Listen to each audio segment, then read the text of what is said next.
So if I could ask a question, is that okay? Yeah. Yeah, so you've been an Olympian champion, you've been a UFC champion, you've been a WWE champion. Where will this, you think, rank, and what are your expectations? Because you've accomplished at such a high level everything else, like, where do you see this going, and how long do you want to do it? God, I feel like I want to do it forever because it's not about competition. It's not about ranking. It's not about outdoing myself or impressing anyone else. You know, that's not why I got into it. I couldn't help it, and I just felt like so compelled that I couldn't let it go, and it became an obsession. And since being able to work with Axel and Mike, and having other people believe in it, it's been the most rewarding process of taking just this idea and putting it in Mike's hands and getting like a new page every day and going through every panel and we get to have our hands in every single facet and detail of the entire story. And screenwriting is what got me into this, but I feel like I enjoy this so much more than screenwriting because because of this, I got into screenwriting and sold my first screenplay to Netflix. But it's very much like I write it and then I hand it off, and then I'm like, please do good, you know. Whereas with this, we get to tell the story and create it from the very, very beginning to the very, very end. And so it's like we get to be the actors, we get to do the casting, we get to do wardrobe, we get to do the lighting, we get to do the directing, and we get to do it all. And so I really hope that this is the first of many. I've already written a sequel because I couldn't help myself. It's dope. It's really Mike, have you had a chance to see the sequel yet? Not yet. No, he's focusing, okay? Okay. I So won't bother him with that. Yeah. But you're obviously working with one of the top editors in all of comics and one of the most amazing artists. So the team that's been put together for this is absolutely phenomenal. It's all thanks to him. Yeah, no. Well, I read the script and I was just blown away. A year ago, I came to San Diego and I was told, Ronda wants to talk with you. Later on, I hear she's written a screenplay. I'm thinking to myself, just let it be half good. I read the script, thinking it might be a freshman effort. It blew me away. It was clearly not a first draft. She'd worked the script. It was nuanced. It was sophisticated. It had heart. It made me laugh.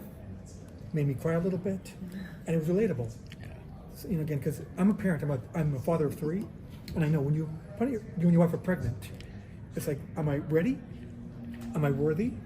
And do I want to bring a child into this crazy world, this dangerous world? There's a question you ask yourself. So what about if you're an assassin on the run from assassins?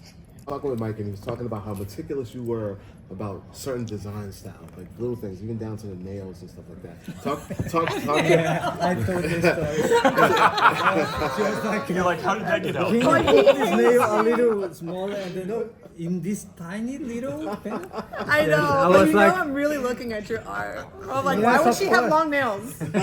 She's a fighter. Talk to us a little bit about what it is that you are looking to bring to life into this thing, because the artwork, I told him, it's like very storyboard-like. It's like it's ready to go to screen. Like, what were you looking for to kind of elevate in the artwork, like, from your perspective? Oh God, I mean, I think the artwork elevates everything. I mean, the way that the chemistry between the characters. I mean, the way that it's coming out now, you don't even have any words. It's just the story and images. And I love that you can tell how these characters interrelate and how they grow closer together, and what it is that draws them together in the first place. And there isn't a single word on the page. He really captures everything. And but yeah, what I really wanted to capture, I mean, I guess it was, I was trying to have a baby at the time and was going through all of this, the moral dilemma of, am I ready to bring a child into a hostile world? And you got climate change and everyone's more divided than ever. And it's just, and not even just that. I mean, it's just hard having a child, and all those different decisions and bills and all the other competing interests that you're having to deal with. And so it was kind of a fun way to address all of that, to not get in the nitty gritty itty bitty titty of it, but make it fun and not so much of like, oh, I have all these bills, of like, oh, I have all of these assassins or something like that, and like making it a really fun metaphor for every parent that's trying to raise a family and feels like the world's out to get them. Awesome.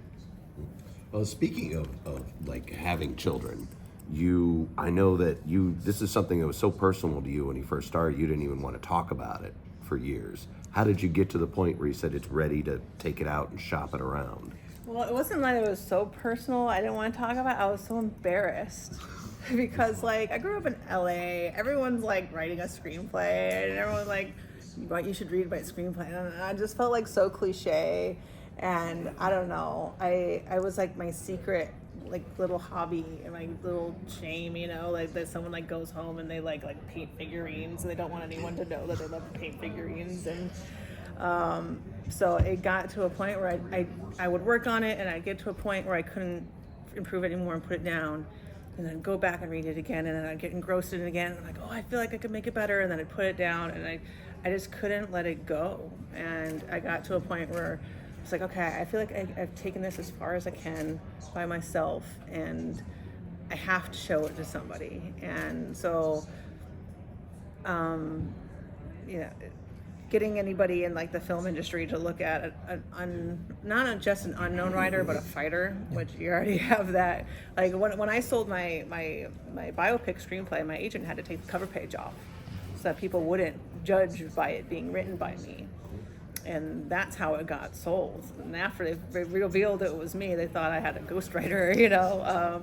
But that's the kind of bias that I was working with. And luckily, like Axel didn't see me as just a fighter trying to make money off of comics. And I really saw as like, this is an actual story that means something to this person. And so then once I had one believer, I was like, I'm the father of this baby. You gotta do this. You gotta do this. No, don't go anywhere else. I'm your guy. Yeah, so then that kind of like gave me the confidence of like, okay, like if this guy is like the former like Marvel editor-in-chief who's gone and made his own thing and he believes in it, and then everybody else that saw it, we started to like accumulate more and more believers in the story. And so that's how I got convinced to really show it, because I just felt like, you know, I feel like every writer probably has a little bit of like imposter syndrome, where they just feel like, oh, everything I do sucks. But like I love it, but everyone else is gonna think it sucks. And so I was like embarrassed, I guess. It wasn't that I was like shy about the subject. I was shy about the quality and being taken seriously. But I mean, it's all I would drive and like listen to, you know, to stuff like podcasts or like videos or anything about screenwriting, and read the books in my free time, and I would obsess over it like I do. And this wasn't like a get rich quick scheme or like a stepping stone to try and like get a movie made. Like if this is all that it is and it stops here, I would just hope that we just get to continue to make more. I would love to be a graphic novelist and to find a passion that doesn't involve like, you know, bashing my head and my spine into little pieces. Especially now I'm a mom. I need to take it easy on my body. I've had arthritis since I was 19. Like I gotta slow down. Well, it sounds like you're a graphic novelist now. Congratulations. I hope so. I hope it's well received and exceeds expectations. So. Yeah. Now, besides the sequel that you kind of have in development in your head, is there any other wild ideas or stories that you're just kind of kicking around? Well, it's not in my head. I actually wrote it. Oh. I don't know if I should like. I think I'm embarrassed about them all. I'm embarrassed about all my stories. Like, I wrote one as a well.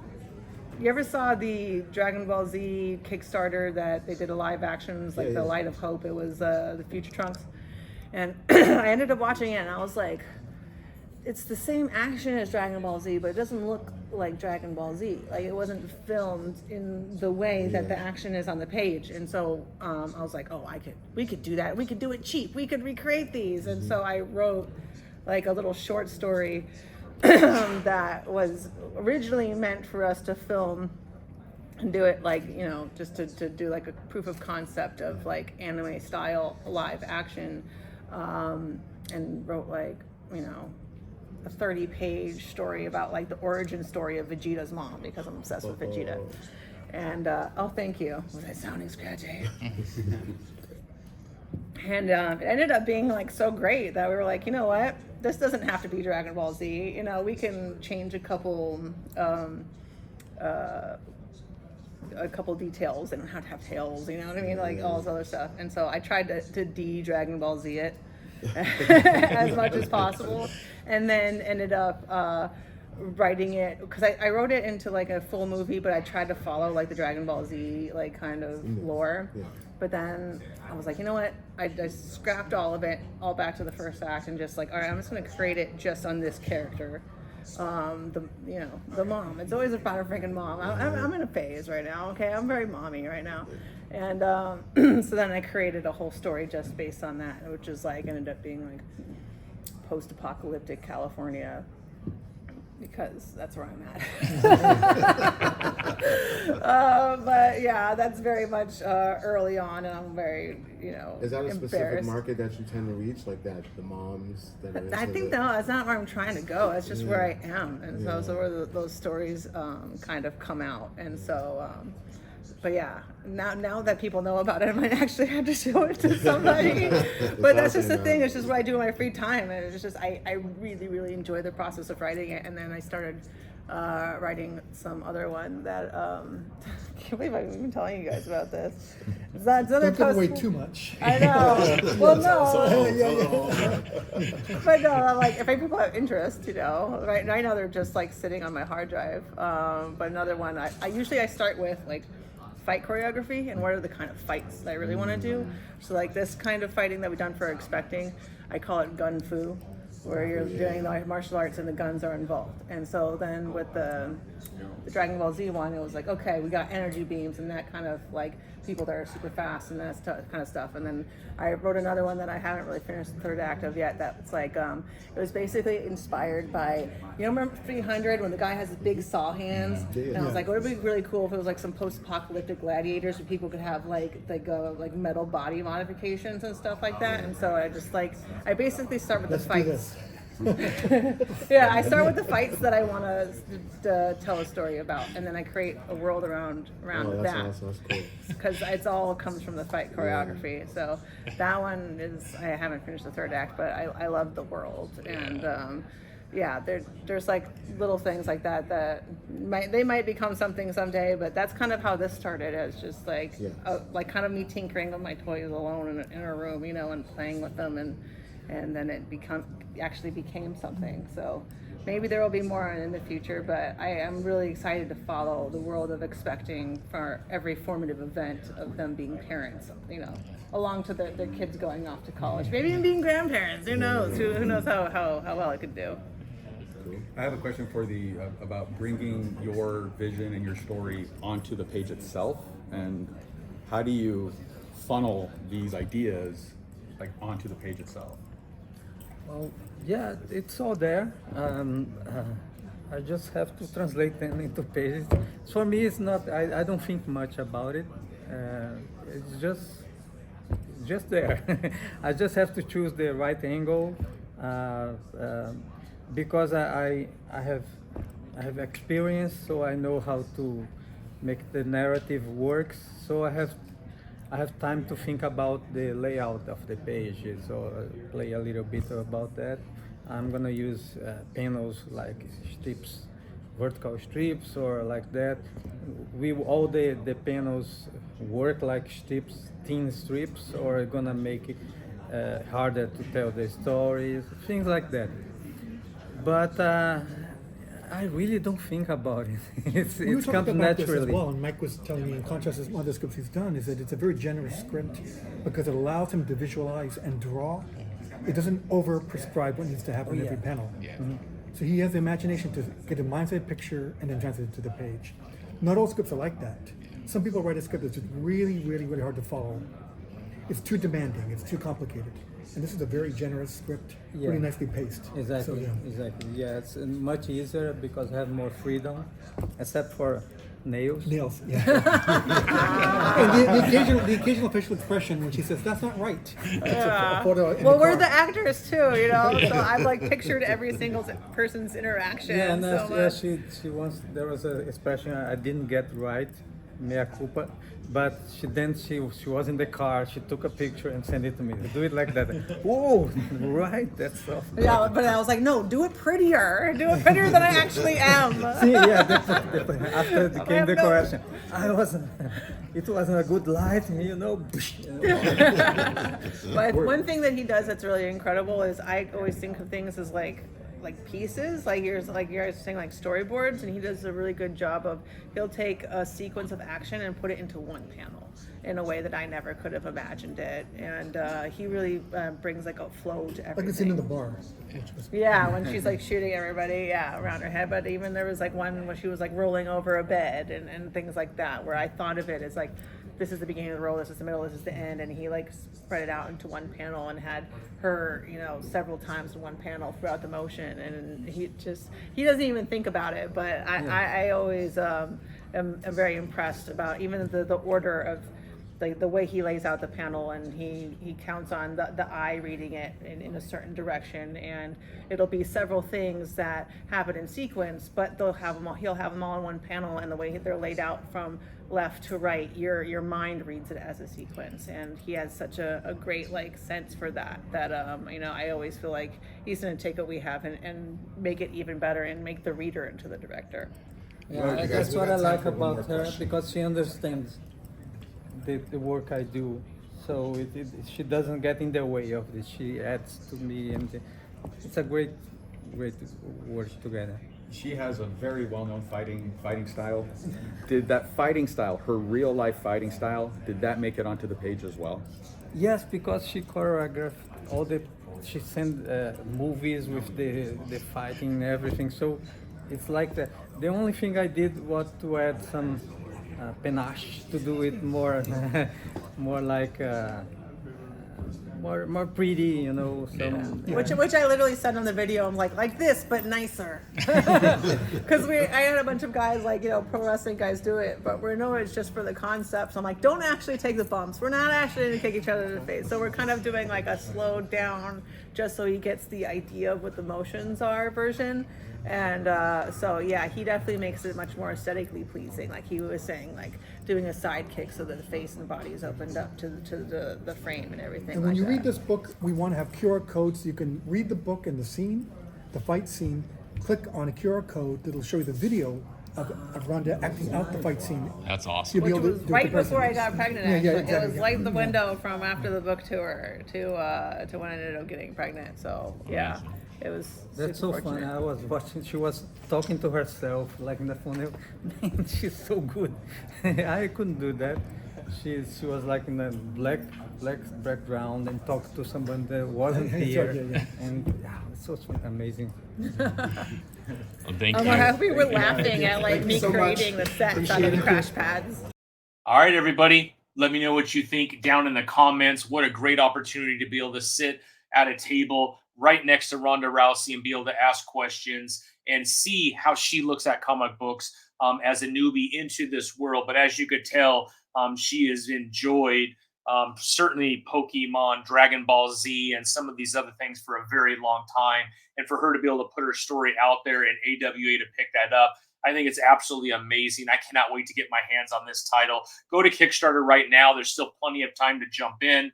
I would love to thank AWA, the entire staff over there that helped make this possible. Axel Alonso, the Chief Creative Officer, thank you for the opportunity as well. Of course, Ronda Rousey, it was a pleasure meeting you, and thank you for sharing your story. And of course, the great Mike Deodato, who is the current artist on this title. Go to Kickstarter, just type in Ronda Rousey. It'll pop right up, and it looks like it's going to be a pretty awesome comic book. And it looks like part 2 is already done from a written standpoint. So we just got to allow Mike to catch up, and there's going to be a second part, it sounds like. All right, everyone. Hope you have a fantastic week. Thanks for joining. Make sure you hit that subscribe button. Make sure you hit that ring bell. And until next time, I hope you have a wonderful week. Thanks, everybody.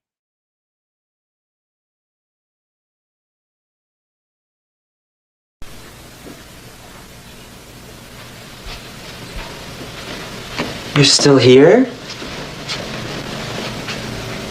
It's over. Go home. Go.